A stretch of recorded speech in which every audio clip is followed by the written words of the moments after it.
प्रयागराज के होलागढ़ में एक ही परिवार के 4 लोगों की हत्या कर मौत के घाट उतार दिया गया। मौके पर पहुंचकर पुलिस ने जांच पड़ताल शुरू की तो पता चला कि घर में जबरन घुसने के कोई निशान नहीं थे।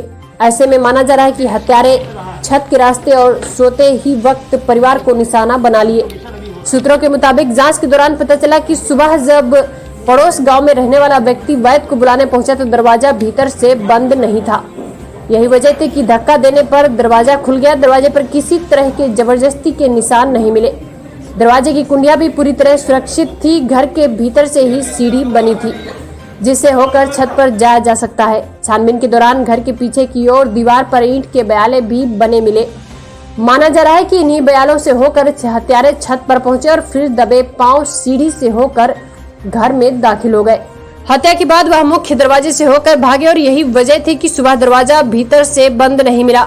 जांच पड़ताल के दौरान पुलिस को घटनास्थल से चापड़ व बल्लम भी मिला। आशंका है कि हत्या में इन हथियारों का इस्तेमाल किया गया, लेकिन पुलिस अफसरों का कुछ और भी मानना है। उनका कहना है कि मौके से बरामद चापड़ की हालत देखकर यह नहीं लगता कि उसका इस्तेमाल हत्या में किया गया होगा।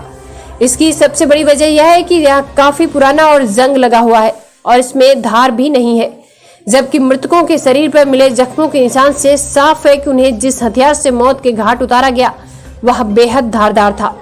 प्रतापगढ़ के बाघराय थाना स्थित चकवड़ गांव के रहने वाले बिमलेश पिछले 20 वर्षों से होलागढ़ के बरई हरकपुर गांव में रहते थे। वह आसपास के गांव में आयुर्वेदिक दवाएं बेचते थे। परिवार में पत्नी रचना के अलावा एक बेटा व 3 बेटियों में बड़ी सोनम की शादी हो चुकी है। इंटर में पढ़ता था, जबकि मझली व छोटी बेटी नवाबगंज स्थित केएल पब्लिक स्कूल में पढ़ती थी। विमलेश रोज सुबह टहलने जाते थे। सुबह पड़ोस के शुक्लनपुर गांव निवासी छोटेलाल शुक्ल उन्हें बुलाने पहुंचे तो कई बार आवाज देने के बाद भी भीतर से जवाब नहीं मिला। धक्का देने पर दरवाजा खुला तो गली से के ठीक सामने रखे तख्त पर विमलेश का खून से लथपथ शव देखकर वह चिल्लाने लगे। शोर सुनकर जुटे आसपास के लोग भीतर गए तो कुछ दूर पर ही रचना मरणासन हाल में पड़ी थी, जबकि प्रिंस व दोनों बेटियों के शव अलग अलग कमरों में पड़े मिले। सभी के गले पर धारदार हथियार से वार किया गया था। 4 हत्याओं की खबर पर सनसनी फैल गई। मौके पर पहुंची पुलिस ने रचना को SRN अस्पताल भिजवाया, जहां उसकी हालत गंभीर बनी हुई है। तब तक एडीजी, डीएम, SSP समेत तमाम अफसर भी मौके पर पहुंच गए। वैद्य की दोनों बेटियों के कपड़े अस्त व्यस्त मिले हैं, जिससे एक आशंका यह भी है कि हत्या से पहले उनके साथ दुष्कर्म किया गया हो। मृतक के भाई अशोक पांडे की ओर से दी गई तहरीर में भी इसकी आशंका जताई गई है। घर में रखा सामान भी बिखरा पड़ा था। ऐसे में कहना है कि हत्यारों ने लूटपाट भी किया था। पुलिस के मुताबिक मृतक वैद्य के भाई व बेटी ने किसी दुश्मनी की बात से इनकार किया है। गाँव वालों से पूछताछ में भी किसी विवाद की जानकारी नहीं मिल सकी। ऐसे में शक की सुई घुमंतू गिरोहों व नशेड़ियों पर है। श्री अशोक कुमार पांडे जो यहाँ मृतक के भाई हैं, उनके द्वारा एक तहरीर दी गई है कि रात्रि में कुछ अज्ञात बदमाश आए जो घर पर चढ़कर उसके बाद उन्होंने लूटपाट की है, चापड़ से हत्या कर दी है और जिसमें 4 लोगों की हत्या हुई है। मकान गृह स्वामी की, उनकी पत्नी अभी अस्पताल में जिनका ऑपरेशन किया जा रहा है और जो बच्चे उनकी डेथ हुई है जो मौके पर मरे पाए गए।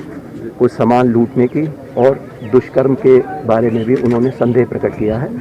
इसके बारे में आज फॉरेंसिक टीम, डॉग स्क्वाड, यहाँ के समस्त अधिकारी आ गए हैं और विवेचना प्रारंभ कर दी गई है। जल्दी ही इसका अनावरण किया जाएगा। क्या कोई प्रथम दृष्टया क्या कोई रंजिश का मामला लगता है? लूट का मामला आप लोगों ने काफ़ी देर यहाँ पर जांच की, इसमें काफ़ी पूछताछ की गई तो अभी तक कोई रंजिश किसी प्रकार की सामने नहीं आई है। मृतक एक डॉक्टर का कार्य यहाँ पर करते थे और आसपास के गांव में उनकी रिश्तेदारी भी है, लेकिन उसको लेकर कहीं भी किसी प्रकार का कोई वैमनस्य नहीं है। केवल वो उनकी काफ़ी अच्छी ख्याति है। लगता है लूट के इरादे से ही ये इनका कत्ल किया गया है। तो सर, गंगापार में ऐसी कई घटनाएं हुई हैं जहां एक परिवार के कई लोगों को मारा गया। अगर बीते साल भर की बात करें 2-3 घटनाएं हो चुकी हैं। क्या कोई बावरिया या कोई घुमंतू गिरोह है या इस तरह की कोई चीज़ यहाँ समझ में आती है? इससे पूर्व जनवरी में सोराव के यूसुफपुर गाँव में एक घटना हुई थी जो लगभग इसी तरह का मॉडस ऑपरेंडी है। उसमें नामजदगी हुई थी, लेकिन नामजदगी के बाद वो नामजदगी सही नहीं पाई गई। लेकिन उसमें अभी तक जिन गैंग्स पर कार्य किया जा रहा है उनकी गिरफ्तारी नहीं हो पाई है। उसमें अभी भी हमारी जो सर्विलांस की टीम है वो कार्य कर रही है। और जल्दी ही इस केस को भी सॉल्व करेंगे।